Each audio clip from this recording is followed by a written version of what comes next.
On entend souvent dire que la mort d'un enfant est la pire des épreuves. Certains vont jusqu'à dire qu'on ne se remet jamais d'un tel événement. Ce drame, vous l'avez vécu et mis en mots en 2011 dans un livre bouleversant, Deux petits pas sur le sable mouillé. Dans un style à la fois grave et lumineux, vous y racontez la mort de votre première fille, Thaïs, et la maladie de la seconde, Asilis, toutes deux atteintes d'une maladie génétique orpheline. 2 ans après, vous revenez avec un autre récit intitulé « Une journée particulière ». Ce livre aborde par petites touches les problématiques particulières d'une famille chamboulée par le deuil. Que dire aux enfants? Comment un couple survit à un tel événement? On y découvre aussi des petites pépites sur l'art de vivre l'instant présent, de composer avec l'inattendu de l'existence, un de ces livres dont la lecture donne envie de vivre davantage. 200 000 exemplaires, je crois, vendus pour le premier livre. Comment vous expliquez un tel attrait pour cette histoire? Je crois qu'au début, je ne l'ai pas expliqué, l'éditeur non plus d'ailleurs. On était tous deux bien loin de se douter du chemin qu'allait emprunter ces 2 petits pas sur le sable mouillé. Moi, je m'étais décidée à publier ce que j'avais écrit. D'abord, j'ai écrit pour un cercle familial, pour un tout petit garçon qui avait 6 mois et qui est né après la mort de Thaïs, mon petit dernier, Arthur. Et puis un jour, un événement m'a poussée à le publier, enfin en tout cas le proposer, avec vraiment cette volonté de dire aux quelques personnes qui pouvaient se retrouver dans une situation similaire, c'est possible d'être heureux, même si on rencontre des difficultés dans la vie. Et finalement, le livre a commencé à faire son chemin, puis à avoir beaucoup de succès, jusqu'à même m'embarrasser, ce succès-là. À un moment, les ventes ont beaucoup décollé, et j'ai été assez mal à l'aise en me disant, mais qu'est-ce que j'ai fait? Est-ce que j'ai bien fait? Et puis qu'est-ce qui va inciter ces gens, aussi nombreux, à lire ce livre s'ils ne sont pas concernés? Et pour me rassurer ou pour trouver un élément de réponse, j'ai relu je ne sais pas combien de messages nous avons eu la joie de recevoir avec Loïc.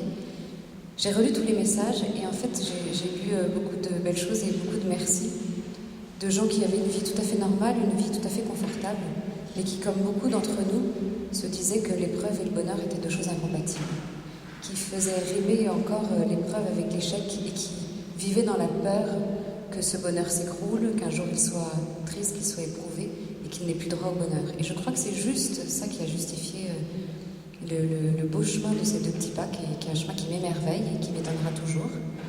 C'est juste que finalement, à travers cette épreuve, peu importe que ce soit une leucodystrophie, peu importe que ce soit arrivé une petite fille, un petit garçon, son âge ou quoi que ce soit, c'est juste une façon d'appréhender l'épreuve, c'est juste une façon de montrer qu'on peut continuer à vivre, même si la vie est difficile. Vous avez repris la plume, un nouveau livre, une journée particulière. Alors cette journée, c'est le 29 février, un jour rare puisqu'il arrive tous les 4 ans sur le calendrier. C'est le jour anniversaire de la naissance de votre fille Thaïs. Pourquoi avoir décidé d'écrire autour de cette journée? Une journée particulière. En fait, je crois que j'avais envie de vous retrouver, chacun d'entre vous. J'avais envie d'aller jusqu'au bout de ce partage. C'était bien de raconter cette année 3/4 de maladie de Thaïs, ça avait certes une utilité, mais moi je savais tout ce que j'avais gardé et des choses qui étaient importantes quand même, des choses qui expliquaient notre chemin, des choses que j'ai réalisées aussi plus tard, avec une certaine maturation plus que maturité. Et j'ai eu envie de raconter tout ça sans pour autant continuer à raconter ma vie. Moi, je ne vais pas faire tous les 2 ans un livre qui va raconter la vie de notre famille, parce que je pense que vous lasseriez avant moi. J'ai eu quand même envie de délivrer quelque chose, d'aller jusqu'au bout du partage, jusqu'au bout du message. Et du coup, je me suis dit, je vais juste raconter une journée. Je vais raconter une journée de notre vie, à la fois ordinaire et exceptionnelle, ou particulière en tout cas. Et puis, pour moi, il n'y a rien de plus incroyable, ce petit clin d'œil de la naissance de Thaïs, un 29 février. Il faut savoir que ce 29 février 2004, quand je l'ai mise au monde, je suis arrivée à la maternité à 8h du matin et que j'ai dit tout de suite à la sage-femme, est-ce qu'il y a une chance que je n'accouche pas aujourd'hui? Est-ce que je peux tenir jusqu'à ce soir? Elle m'a dit, aucune chance. Et j'étais assez désespérée d'accoucher ce 29 février parce que j'aime les anniversaires. Je vais avoir 40 ans bientôt. Je suis comme une gamine le jour de mon anniversaire. Je me balade dans la rue en disant personne ne le sait, mais c'est l'un des plus beaux jours, enfin c'est le plus beau jour de l'année pour moi. Et j'étais assez perturbée de me dire que cette petite fille ne vivrait pas son anniversaire régulièrement. Et finalement, elle n'a jamais vécu son véritable anniversaire. Elle est morte avant ses 4 ans. Donc c'est depuis le réveil jusqu'au soir, c'est une journée particulière. C'est une journée où je vais revisiter les choses. Et c'est pour ça que j'ai voulu offrir ce cadre particulier. Bon, tiens, je vais jusqu'au bout et après je m'arrête. Donc dans cette journée, il se déroule un certain nombre de choses, mais c'est un prétexte parce qu'en fait, vous abordez un tas de choses qui nous rejoignent chacun, qu'on soit en couple ou pas d'ailleurs.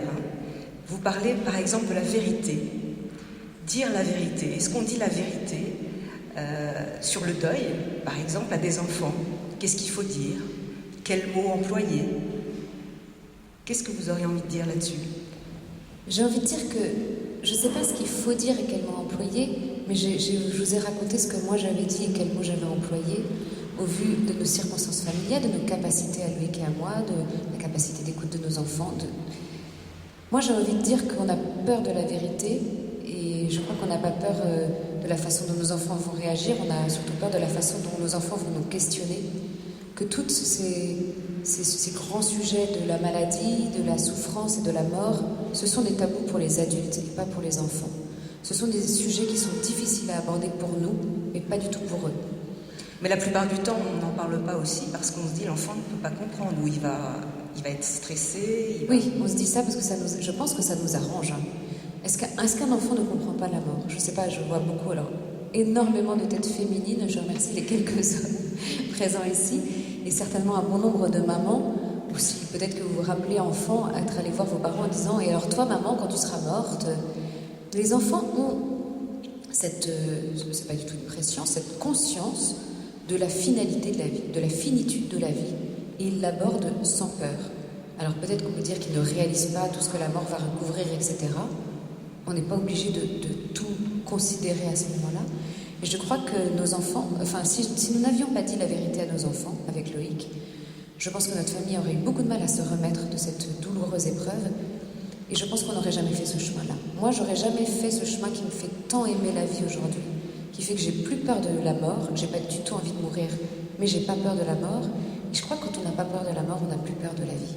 Ça m'a vraiment libérée d'un énorme poids et de pouvoir parler en vérité avec mes enfants, de chercher ces mots simples et de revenir moi-même à cette simplicité d'acceptation de la vie, de façon dont on va la vivre, de joie du quotidien.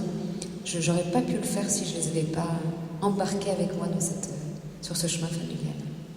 Quand un enfant meurt jeune, la réflexion qu'on a souvent, c'est trop jeune, pas assez de vie, elle n'a pas assez vécu. Et votre fils, Gaspard, lui, a compris les choses, puisqu'il dit, il n'a pas ce genre de réflexion, il dit, elle a une belle vie, comme s'il avait tout compris. Mais oui, mais ce qui est, c'est que moi je ne peux pas vous dire, enfin, mon cœur de maman trouve que la vie de Thaïs a été trop courte, parce que je l'ai gardée avec moi que 3 ans 3 quarts et que je trouve ça tout petit, 3 ans 3 quarts. Elle est morte aujourd'hui depuis 5 ans et demi, donc son temps là-haut est plus long que ce temps avec moi, et ça c'est douloureux et ça le sera toujours. C'est vrai que j'aurais voulu, on ne met pas son enfant au monde pour l'accompagner sur un court chemin. Mais pourtant, on ne lui garantit pas non plus qu'il va vivre jusqu'à 80, 90 ans ou 100 ans. On ne lui garantit pas que c'est ça la vie, que la vie c'est un nombre d'années accumulées. On donne la vie, et une vie qui ne nous appartient pas, une vie qui va nous dépasser, comme nous a dépassé la vie de Thaïs, à bien des égards d'ailleurs. Est-ce que j'aurais osé dire que Thaïs avait une belle vie? Je ne dis pas penser, je dis oser dire si Gaspard ne l'avait pas annoncé avant moi, énoncé comme ça. Je ne crois pas. Je crois que j'aurais pas réussi, pas osé le formuler comme ça. Je crois que j'ai trouvé quelque chose d'un peu scandaleux à dire que cette petite fille qui a vécu 3 ans 3 quarts, en perdant progressivement tous ses sens, et qui pendant 1 an et 1 semaine est restée sur son lit sourde, muette, aveugle et paralysée, je crois que j'aurais trouvé ça scandaleux de dire qu'elle a eu une belle vie, et pourtant j'avais presque envie de me mettre debout pour vous le dire aujourd'hui, avec cette simplicité-là, avec cette vérité-là, je crois qu'elle a eu une belle vie.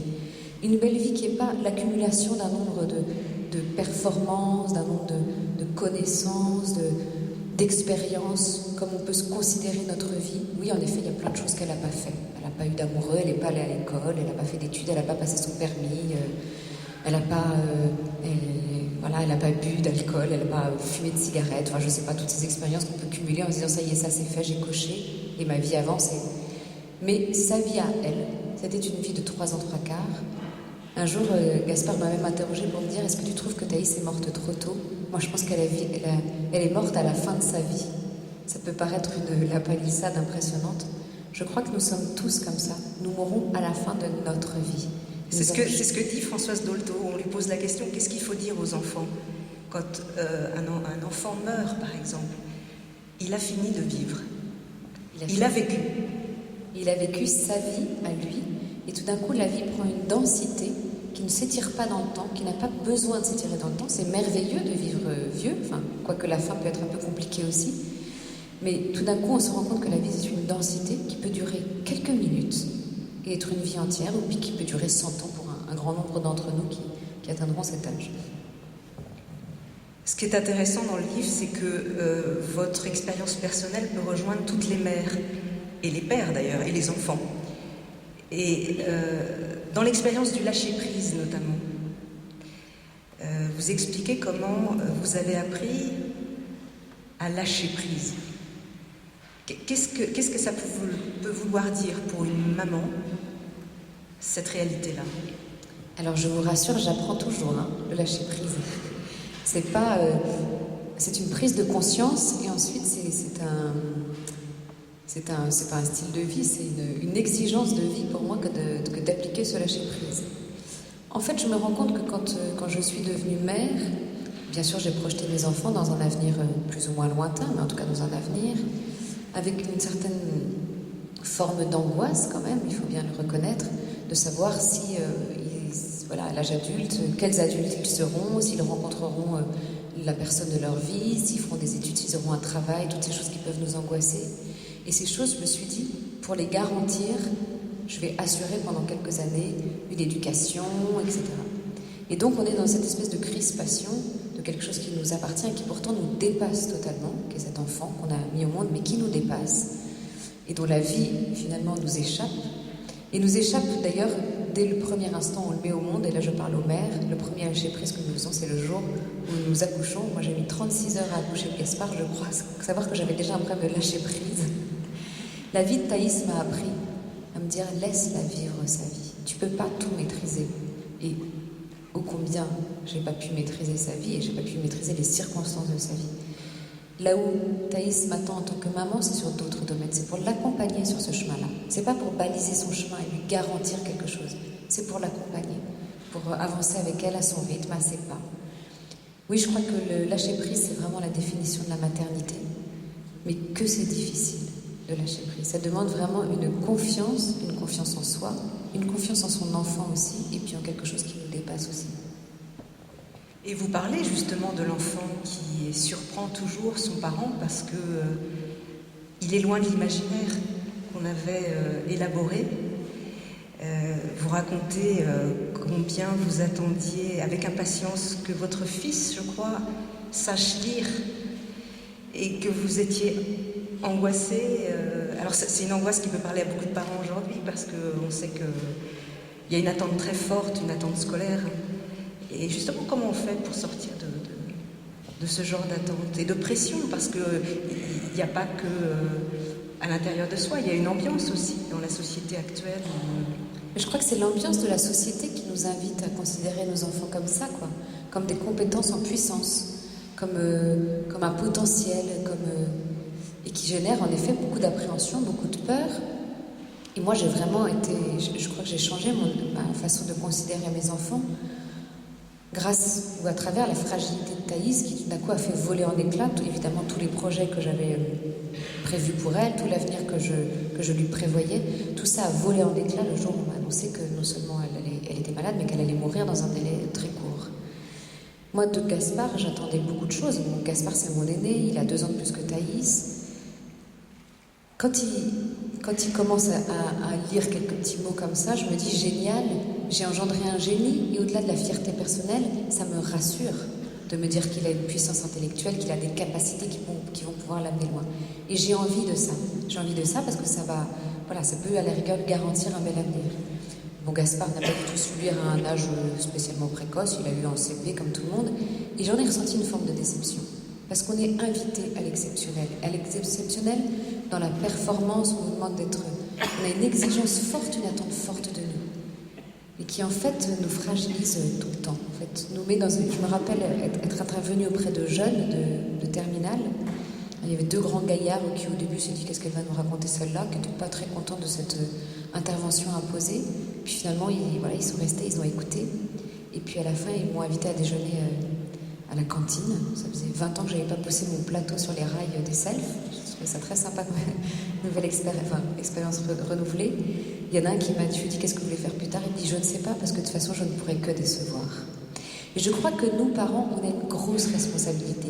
Qu'est-ce qu'on ne met pas sur les épaules de nos enfants, de tout petits, à vouloir chercher leurs capacités, à faire des évaluations de QI, de je ne sais pas quoi, de notes.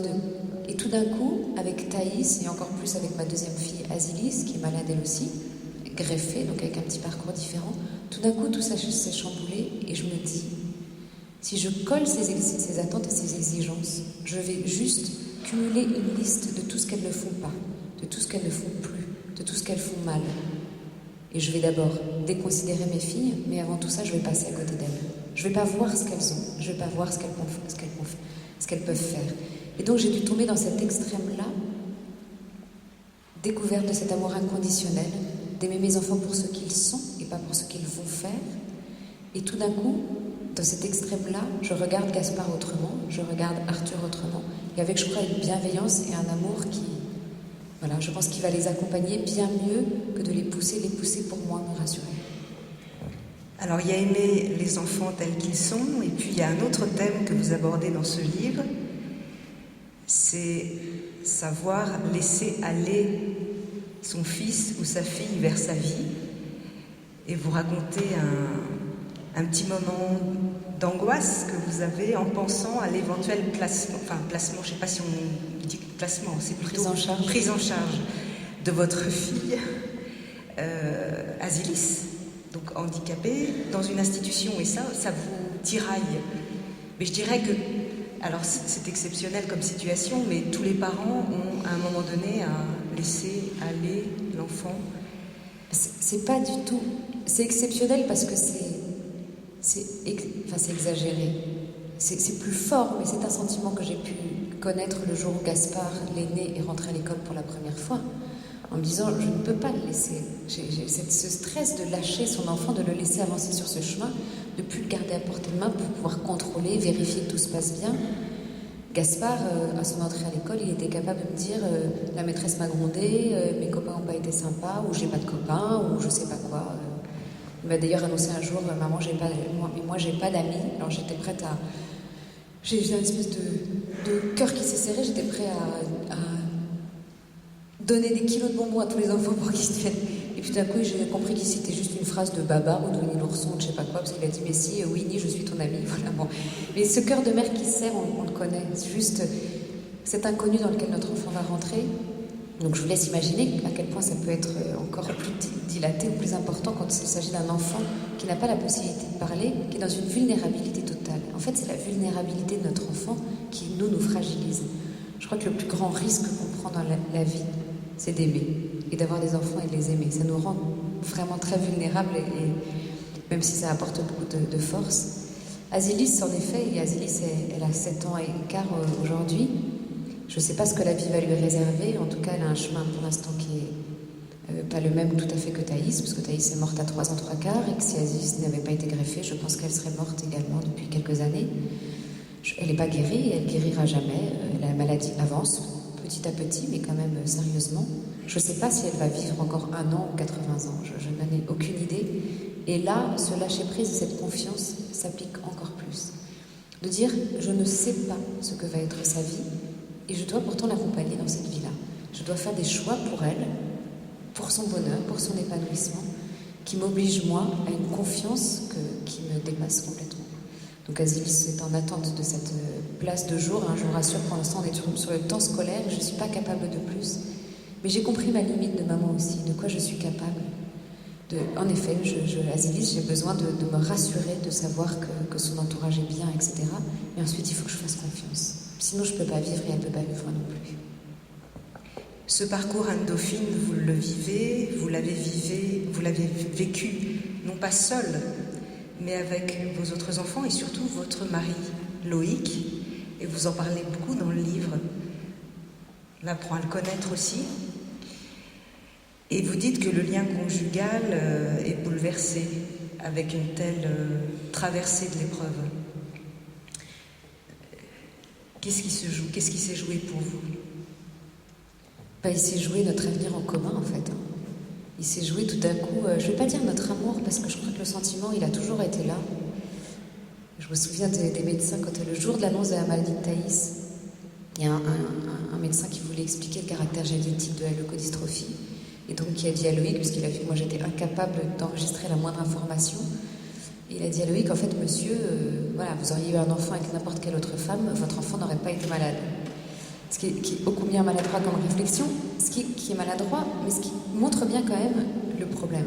En l'occurrence, dans le cas des maladies génétiques que l'on transmet à nos enfants, le problème, c'était notre union à tous les deux qui avait révélé la maladie. On avait une chance sur 1 million, bon, ça faisait quand même... Et Loïc a dit, moi je me retrouve face à un autre problème, c'est qu'il n'y a qu'avec cette femme-là que j'ai envie d'avoir des enfants. Donc, une fois ce décor planté, une fois la situation confortée, on s'est dit, il n'y a pas de problème entre nous. Il n'y en aura pas parce que ça fait pas longtemps qu'on se connaît, parce qu'on est encore dans la fraîcheur et dans l'élan de notre amour, parce que ce sentiment, il est vivant, parce qu'on a encore les yeux qui brillent quand on se regarde. Ça faisait 6 ans qu'on se connaissait. Maintenant, on en est à 13. On sait que les crises, c'est tout le temps. C'est beaucoup plus souvent que ce qu'on peut bien nous dire. C'est pas 7, 10, 13. C'est 7, 8, 9, 10, 11, 12, 13. Ça, faut pas se leurrer. Mais... Non, mais voilà, on est encore dans cette fraîcheur qui nous permettait de nous dire il y a quelque chose de sûr, c'est que nous deux, on va y arriver, notre couple ne va pas en souffrir. Mais je crois que ça a été notre première erreur, en fait. C'est cette certitude-là, de se croire si fort que ça. Et finalement, en très peu de temps, quelques mois plus tard est né Azilis, on a appris sa maladie, les choses se sont bouleversées, on a été dans un état de fatigue avancée, d'inquiétude, on est devenus des soignants, on est devenus des parents à plein temps, et juste, on a oublié d'être des amoureux, on a oublié de s'aimer, on a oublié de se regarder, de prendre du temps ensemble. Et c'est un jour, Loïc, l'homme de ma vie est breton, et donc il aime la mer et les bateaux, et un jour il m'a dit, degré après degré, on est en train de perdre le cap. Moi, je me suis dit, qu'est-ce qu'il me raconte? Et j'ai compris que petit à petit, sans crise et sans drame, sans larmes, on était juste en train de se séparer parce qu'un couple, s'il n'avance pas, je ne vais pas dire juste à côté, s'il n'avance pas encordé, s'il n'avance pas dépendant l'un de l'autre, c'est compliqué d'avancer ensemble. Et ce jour-là, c'est pas de l'amour. Moi qui suis romantique comme tout, moi qui étais fière de mon coup de foudre avec cet homme-là, j'ai pris une décision que j'aurais jamais imaginé prendre. J'ai décidé de tout faire pour aimer Loïc tous les jours de ma vie. Quand j'ai dit ça un jour au prêtre qui nous a mariés, il m'a dit, je cite ces mots, vous m'excuserez, il a dit, vous vous foutez de moi ou quoi? Ça, c'est l'engagement que vous avez pris le 22 juillet 2000. Vous avez décidé de vous aimer. Je dis, non, on n'a pas décidé. Ce jour-là, on a juste scellé une alliance qui était évidente. Il me dit, non. Quand on s'unisse, que ce soit à l'église ou à la mairie ou quand on décide de s'unir, c'est qu'on décide juste de tout faire pour s'aimer tous les jours de sa vie, pour entretenir cet amour-là. Oui, mais justement, comment on entretient après avoir décidé dans le quotidien des jours? Oui, parce qu'on peut se dire que le plus difficile, c'est de prendre la décision, le plus compliqué, c'est de trouver les solutions et de l'appliquer. En fait, je crois qu'on a juste pris soin l'un de l'autre. On a réalisé d'abord nos différences, qui sont colossales, parce qu'il n'y a pas plus différent qu'un homme et une femme, et pourtant c'est une merveilleuse complémentarité que cette différence-là. Et Loïc et moi sommes des caricatures, lui de l'homme et moi de la femme, des caricatures jusqu'à dans notre psychologie, jusqu'à dans notre façon de vivre cette épreuve. On a appris à respecter, à comprendre, à essayer d'identifier notre souffrance et ce qui pouvait nous consoler. Moi, je crois que l'expérience la plus intime que je puisse connaître avec cet homme-là, c'est la consolation. C'est tout d'un coup, malgré mon propre chagrin, essayer d'ouvrir mon cœur tellement grand pour accueillir le sien qui pleure. Et essayer de l'accueillir avec ce qui va lui le consoler. C'est-à-dire pas de shopping, pas de choses comme ça, un match de, pour les petits chagrins, un match de rugby, une bière, je me suis mise, c'est pas mal l'un et l'autre d'ailleurs. Et Loïc sait bien faire du shopping. C'est un peu caricatural ce que je suis en train de dire, mais c'est vraiment essayer de se rencontrer essayer de comprendre la façon dont l'autre a réagi, essayer de respecter son temps aussi. On n'est pas toujours dans le même temps, de la joie ou des larmes, et pourtant on avance sur ce chemin même. Enfin, on avance ensemble sur ce chemin, et on a pris du temps pour nous. On a pris du temps à des moments qui paraissaient complètement inopportuns. Un jour où Thaïs allait mal, elle était hospitalisée à la maison. C'était un jour où Loïc avait posé son après-midi pour qu'on aille rien faire d'extraordinaire, juste se balader dans la rue avec un semblant d'insouciance, ou en tout cas juste comme deux amoureux. Et ce jour-là, l'infirmière arrive, voit que Thaïs n'est pas au top de sa forme. Elle me voit me maquiller ou je sais pas quoi, me préparer. Elle dit, écoutez, j'ai l'impression que vous allez partir, c'est pas le moment, votre fille va pas bien. Et je la regarde et je n'ai pas d'autre mot que de dire, mais nous non plus, on va pas bien en fait. Nous, c'est pas notre fille. Enfin, nous, notre problème principal à l'instant, c'est que notre couple va mal. Et qu'il faut qu'on fasse quelque chose. Et alors, elle était pleine de bon sens en me disant, alors, pour votre couple, je ne peux rien faire. En revanche, je peux m'occuper de votre fille. Et c'est d'avoir été aussi accompagnés, d'avoir eu ces relais autour de nous qui nous ont permis d'avoir des moments à nous et de toujours avoir en tête que si notre couple va, c'est pas que tout va, mais le reste peut aller. Si notre couple ne va pas, on rentre dans l'effet domino de l'épreuve et on peut se trouver confronté à une épreuve encore plus insurmontable que la mort de notre enfant. Loïc plaisante en disant qu'au cours de cette épreuve, il a appris à parler, alors que j'ai appris à me taire et à écouter. Voilà, tout est dit à peu près. Il aurait bien aimé, cela dit, être là ce soir pour vous parler, parce que je crois qu'il a une perception d'homme de cette épreuve pour notre couple et pour nous deux. Moi, j'aime l'entendre parler de notre couple, même s'il a dit un jour devant une assemblée à peu près aussi nombreuse qu'ici, quand quelqu'un lui demandait comment votre couple fait pour tenir, il a dit, oh, attendez, mon couple tient pour l'instant. Je n'ai pas tout à fait été rassurée par cette phrase-là. Et il a expliqué, il a dit, attendez, moi le matin je me lève et je m'engage à aimer Anne-Dauphine jusqu'à minuit. C'est tout. Sauf qu'à minuit, je recommence pour la journée qui vient. Je crois que c'est comme ça qu'on vit toute une vie ensemble, c'est juste un jour après l'autre, pas plus. Sur la façon de vivre le deuil quand on est un homme, quand même, il y a peut-être des hommes justement dans cette église qui ont traversé l'épreuve du deuil. Quand on est une femme en face et qu'on a du mal à comprendre, comment faire? Quelle attitude? Comment rentrer en contact avec la douleur de l'homme? Je crois que c'est essayer de décoder tout le temps des choses. À l'instant de la mort de Thaïs, Loïc a eu une phrase qui ne m'était pas venue à l'esprit et qui a tout résumé, ou en tout cas qui m'a ouvert plus que les yeux, qui m'a ouvert le cœur. Il lui a dit, pardon, j'ai pas réussi à te sauver. Et je me suis rendu compte que la mère et le père n'ont pas la même position par rapport à un enfant et par rapport à un enfant malade. Lui qui est peut-être un peu basique, hein, il paraît qu'on a une théorie qui nous dit qu'on n'est pas comme ça à l'origine. Loïc, lui, il est né homme, et avec l'homme qui presque comme des cavernes, hein, qui chasse, qui prend soin de sa tribu, etc. Et il fallait qu'il prenne soin de sa fille. Il fallait qu'il lui garantisse une vie. Et j'ai compris là, lui, d'où venait tout son chagrin, qui n'était pas le même que le mien. Moi, jamais je me suis dit, pardon, j'ai pas demandé pardon à Thaïs parce que j'avais pas réussi à la sauver. Ça m'est pas venu à l'esprit parce que c'était pas ma peine, n'était pas là. Et à travers cette phrase, j'ai compris, moi, tout le nœud de son chagrin. Et ensuite, c'est essayer, petit à petit, voilà, d'accueillir les larmes de l'autre. Je sais que l'un des moments les plus émouvants que j'ai eu à vivre, c'est quand, au moment de l'annonce de la maladie d'Asilis, quand Loïc, après avoir été muet d'un silence qui m'a terrorisée, quand Loïc s'est mis à pleurer, j'ai été doublement émue de cette larme, émue parce que ça veut dire qu'il réalisait la situation et qu'il acceptait de la vivre, et de la vivre avec ses tripes et avec son cœur en pleurs. Et surtout, je crois que j'ai été émue parce que pour pleurer, il n'est pas allé se cacher. Que pour pleurer, il est resté à côté de moi sur ce canapé où on était collés l'un à l'autre. Et je me suis dit, il m'autorise à le consoler. Il m'autorise à rentrer. Il est là à côté de moi, il me dit, écoute, j'ai mal et j'ai besoin de toi. J'ai besoin de toi pour continuer à avancer. Je crois qu'il y a toujours cette recherche de signes de l'autre. Et puis, il y a aussi accepter la joie de l'autre. Enfin, c'est aussi des moments qui sont compliqués à gérer quand l'un est joyeux et l'autre triste. Nous nous sommes rendus dépendants l'un de l'autre. Et moi qui suis ultra féministe, enfin qu'il était en tout cas, jamais j'aurais pu dire avec un tel sourire à quel point je suis heureuse d'être dépendante de cet homme. Je suis pas forcément dépendante matériellement, financièrement que ce soit, je suis juste dépendante de son amour. Oui, mais vous êtes en même temps indépendants l'un et l'autre, j'ai l'impression. Vous avez votre vie propre, vous pouvez vous séparer, vous retrouver, et c'est essentiel ça. Donc... Ah oui, parce qu'on est un couple normal, et puis on s'engueule, et puis...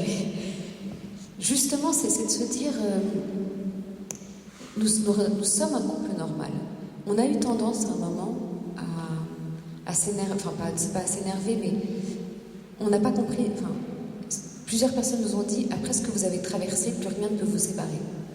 Mais justement, non, on n'est pas devenu un couple comme ça, à rester tout le temps crispé dans cette douleur.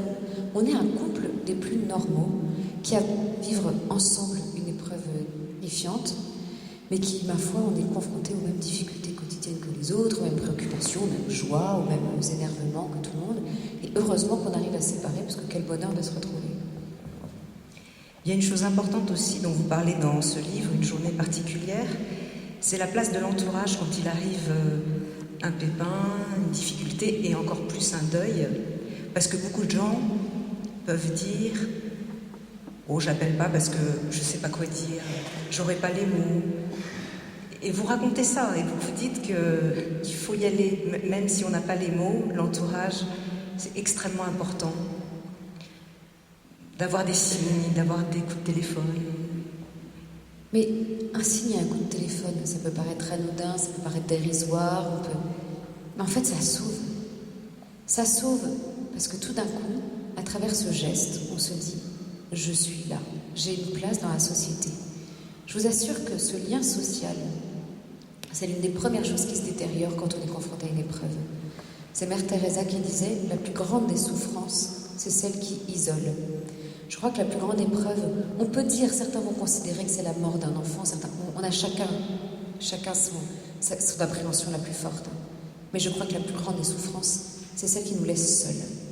C'est celle qui nous met au banc d'une société, qui nous fait dire ta douleur est tellement forte qu'elle est insupportable pour nous, qu'on ne peut pas t'accompagner, et que du coup, tu restes à l'écart. Je crois que dans ce silence-là, vous ne pouvez pas vous imaginer. Et pourtant, j'ai eu une chance énorme. Je suis très entourée. J'ai d'abord cet homme dans ma vie, qui est la plupart du temps là, et puis j'ai une famille qui m'aime et qui a su être là, et puis j'ai des amis qui sont revenus, alors que dans un premier temps, on leur avait dit « non, vous êtes gentils, on n'a pas besoin de vous. Si vous ne pouvez pas sauver notre enfant, on n'a pas besoin de vous », avec toute la souffrance que peut comporter cette réflexion. Ces amis sont venus. J'ai énormément de chance. Il m'est arrivé de vivre des moments où je me suis sentie seule. Il y a dans l'épreuve une solitude qu'il faut accepter. Il y a, je vais employer ce terme, il y a une parfaite solitude, pas dans le sens d'idéal, mais une solitude absolue dans certains instants. À la minute, à la seconde de la mort de Thaïs, j'ai été dans une absolue solitude. C'est là qu'on rejoint à la fois son intimité et son intériorité. Cet instant-là, je dois le vivre, même si j'ai 50 000 personnes autour de moi, même si j'ai le hic collé à moi, je vis cette solitude et je dois la vivre seule. Mais il y a tant d'autres moments où cette solitude, c'est juste parce qu'il n'y a personne pour tendre la main. Il n'y a personne pour avoir le mot qui sauve. Il n'y a pas de formule toute faite. Vous pouvez, je vais m'y associer, parce que moi je ne suis pas très à droite pour consoler. Il n'y a pas de formule magique, il n'y a pas de bienséance, il n'y a rien. Et tant mieux. Mais heureusement qu'il n'y a pas une formule toute faite. Mes condoléances n'a jamais consolé personne. S'il y avait une formule toute faite, on l'appliquerait sans se soucier. Mais dans le mot qu'on va dire, même s'il est maladroit, même s'il tombe à côté de la plaque, ce qui compte, c'est juste un cœur qui s'ouvre pour accueillir un cœur qui saigne. C'est la seule chose qui compte. Si on a une formule toute faite, on ne va jamais se dire « qu'est-ce que je vais lui dire ?» Qu'est-ce que je vais lui dire à lui, personnellement, et pas au fait. Où est la formule que je vais devoir appliquer? C'est ça qui compte, c'est juste, je vais te tendre la main et je vais te dire « tu es là, tu es présent dans la société ». Moi, j'ai vu des gens mourir de cette solitude, mourir au sens propre du terme. J'ai vu des gens dépérir de cette solitude. On a des moyens de communication immenses. Et vous savez, on ne va pas négliger même un SMS. Quelqu'un m'a dit un jour, je ne vais pas envoyer un SMS pour lui dire que je pense à elle le jour de la mort de son enfant, c'est ridicule. Ben oui, mais si c'est notre seule façon de l'exprimer. Je crois qu'on a peur de ne pas bien faire. Il faut dire que le seul intérêt, c'est de faire. Voilà. Et puis si on est maladroit, on peut aussi s'excuser de notre maladresse. Il y a un mot qui fait quand même toujours du bien, sachez-le. Un mot, moi, qui m'a toujours fait du bien, qui m'a toujours apaisé. Pas une consolation automatique, mais un apaisement. C'est « je t'aime ». Je t'aime, quels qu'ils soient évidemment les « je t'aime » de Loïc, je ne m'en lasserai jamais, mais des gens qui m'ont appelé pour dire écoute, voilà, je sais que ça va pas et je voulais te dire que je t'aimais ou que je pense à toi, qu'il y a une autre façon de dire que je t'aime. Ce mot-là, surtout, surtout, n'en soyez jamais avare, vous pouvez sauver. Dans le moment d'extrême solitude dont vous venez de parler, est-ce que la foi a eu un impact? D'abord, est-ce que vous en avez voulu à Dieu? Est-ce que vous avez été en colère? Est-ce que vous avez crié vers lui? Est-ce qu'il a eu un rôle à ce moment-là? Alors Alain, si vous parlez de mon instant d'extrême solitude, je crois que j'ai compris à ce moment-là un cri que j'avais entendu depuis toute petite. C'est mon père, pourquoi m'as-tu abandonné? Qui n'est pas un reproche, qui est, je crois, l'un des plus grands actes de foi qui soit. Pourquoi m'as-tu abandonné? C'est je crois en toi, quoi. Je sais que tu es là. Mais là, je ressens cette parfaite solitude qui, moi, m'oblige à me tourner sur mon intériorité. M'oblige à me tourner pas sur moi, Dauphine, mais sur ce que j'ai vraiment dans le cœur et dans l'âme. J'en ai pas voulu à Dieu. J'ai connu à cet instant-là, dans cette solitude, une souffrance extrême, une souffrance que la foi n'apaise pas. Mais personne ne nous a jamais dit que de croire en Dieu, c'est empêcher de souffrir. Je crois que si on nous avait dit ça, les églises seraient 10 fois pleines comme ça tous les jours de la semaine. Si on pouvait trouver le remède miracle contre la souffrance, ça n'empêche pas de souffrir et ça m'a jamais empêché de souffrir. Et heureusement, ça m'a laissé. C'est pas parce que je crois en Dieu, parce que moi je suis croyante, je suis catholique et très fière de l'être. Cette fois-là, elle m'a quand même laissée parfaitement humaine. Je reste quelqu'un d'humain, je ne suis pas devenue un pur esprit en me tournant uniquement vers la foi pour traverser cette épreuve. Je me suis jamais mise en colère à proprement parler contre le bon Dieu, même si parfois je l'ai un peu secoué. Enfin, en tout cas, je me suis jamais révoltée contre lui. En fait, déjà, je me suis pas demandé pourquoi ça m'arrivait. J'ai pas cherché à savoir qui était le coupable ou le responsable ou si j'étais victime de quelque chose, et de lui, et de son courroux, et de je ne sais quoi. Je crois que jamais dans ma vie j'ai eu autant besoin d'un allié, d'alliés en règle générale. Je crois que vous n'imaginez pas, sauf si vous êtes passé par là ou une situation similaire, à quel point tout d'un coup, en quelques mots, votre vie s'effondre. Votre avenir, c'est un trou noir. Je crois que ce jour-là, j'ai eu le sentiment que la terre était plate et que j'étais arrivée au bout. J'étais arrivée devant le gouffre et que je ne pouvais plus faire machine arrière. Et ma foi m'a permis de réaliser à quel point la terre était ronde et que je pouvais continuer à avancer même si moi je ne m'en sentais pas capable. J'ai eu besoin de cet allié-là, cet allié dans lequel j'ai retrouvé un père, cet allié auquel j'ai découvert toute l'humanité. Je l'ai vraiment senti auprès de moi bien des fois et parfois pas. Parfois j'ai été dans un silence aussi. Je tutoie Dieu maintenant, non pas que je sois devenue familière avec lui, mais parce que vraiment j'ai renoué ce lien de paternité, je lui fais confiance, comme mes enfants me font confiance, en me disant je vais faire ce que je peux moi pour avancer sur ce chemin, et pour le reste je te fais confiance à toi.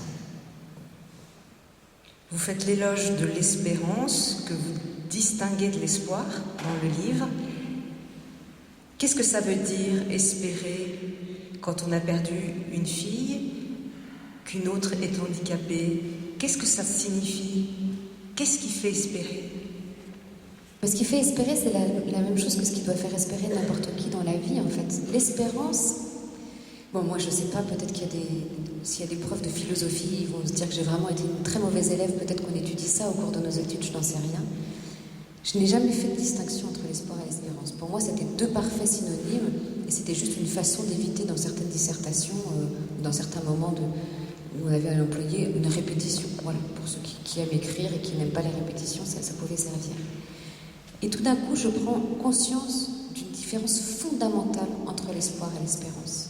Une différence que je vais ancrer dans ma foi, une différence qui me permet de ne jamais désespérer. Et pourtant j'ai souffert, et pourtant j'ai été parfois à bout, et pourtant aujourd'hui encore il y a des moments où j'en ai ras-le-bol, où je trouve ça compliqué, où je trouve ça difficile de vivre une vie avec Asilis. Asilis n'est pas difficile, mais la vie avec elle et ses difficultés, oui, sont lourdes à porter. Mais je ne désespère jamais.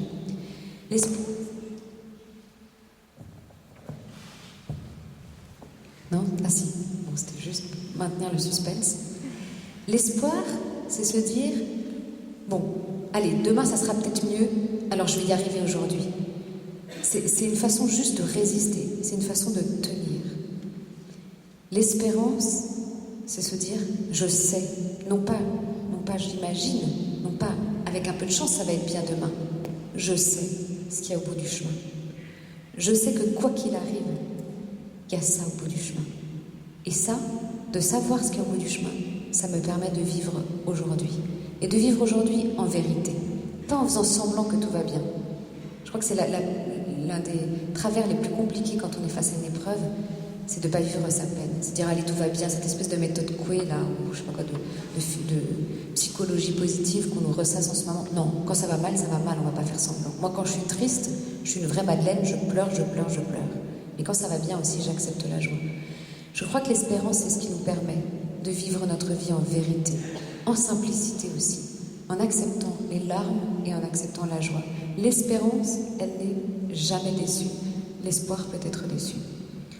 Et puis il y a de la décision quand même dans vos propos, parce que vous avez dit « j'ai décidé d'aimer Loïc » et vous dites aussi dans le livre « j'ai décidé d'être heureuse, à l'instant, tous les jours ». Donc c'est pas de la méthode Coué, on est d'accord, mais il y a quand même une volonté chez vous. Non, mais quand je dis « je décide d'être heureuse », c'est pas, en effet, c'est très loin de la méthode Coué. La méthode Coué, c'est très dangereux, parce que la méthode Coué, c'est lié à une réalité qui nous rattrape à un moment, parce qu'on vit des choses, on sent des choses, on a notre tripes et notre cœur qui parlent, et on ne peut pas aller contre ça. Quand je décide d'être heureuse, en fait, moi, je me suis autorisée à être heureuse grâce à mon petit garçon, grâce à mes enfants d'ailleurs. Je me suis autorisée à être heureuse le jour de l'annonce de la maladie de Thaïs, alors que j'étais dans ce ténèbre inimaginable, alors que je me suis dit, à partir d'aujourd'hui, je ne peux plus être heureuse. Voilà comment je suis rentrée de l'hôpital, moi qui avais une vie si privilégiée, si épanouissante jusque-là, avec quelques petits heurts, quelques petits tracas à l'adolescence, des choses comme ça, mais une vie que j'aimais, une belle vie qui me rendait parfaitement heureuse. Je me suis dit, à partir d'aujourd'hui, je ne peux plus être heureuse. Et je crois qu'avant de faire le deuil de ma fille, j'ai fait le deuil de mon bonheur. Et nous sommes rentrés à la maison, donc décidés à annoncer la vérité à nos enfants. Gaspard comprend la situation, pleure avec nous. Nous avons eu la malchance, ce que je croyais être une malchance. Il se trouve que nous avons appris la maladie de Thaïs le jour de ses 2 ans, enfin le 1er mars en tout cas, le jour où on fêtait ses 2 ans. Et Gaspard sèche ses larmes au bout d'un court moment, quand on a 4 ans, on pleure pas très longtemps. Et puis il nous dit, bon maintenant on va fêter l'anniversaire de Thaïs. Alors là je m'effondre. Je lui dis, écoute, non mon petit chéri, je crois que t'as pas du tout compris ce qu'on venait de t'expliquer. Il dit, bah quoi? Je dis, mais on t'a dit ta sœur est malade, elle va pas vivre longtemps, on ne peut pas fêter son anniversaire, c'est trop triste aujourd'hui. Et puis il nous regarde avec toute sa candeur et dit, bah là, elle est morte ou elle est pas morte? Elle était déjà partie manger son gâteau entre nous. Alors je dis, bah non, elle est pas morte. Il me dit, bah alors pourquoi on fête pas son anniversaire? Et tout d'un coup, je réalise quelque chose. Je réalise qu'au calendrier, dans les années à venir, il va y avoir encore des Noëls, des Pâques, des anniversaires, des mariages, des baptêmes, toutes les fêtes possibles et imaginables. Et que j'ai un choix à faire. Est-ce qu'à partir d'aujourd'hui, la maladie de Thaïs, l'épreuve de sa mort imminente, va contaminer tous les aspects de ma vie? Ou est-ce que je les laisse à la place importante qu'ils vont occuper dans mon cœur, mais juste à leur place, et en me disant, je peux vivre des moments heureux, je peux y arriver. Et c'est des petites bulles de bonheur qui me permettent aujourd'hui de vous dire en toute tranquillité, en toute sérénité, que je suis une femme heureuse. Nous allons terminer avec Oscar Wilde, une citation que vous donnez dans le livre. Il dit « Vivre est la chose la plus rare.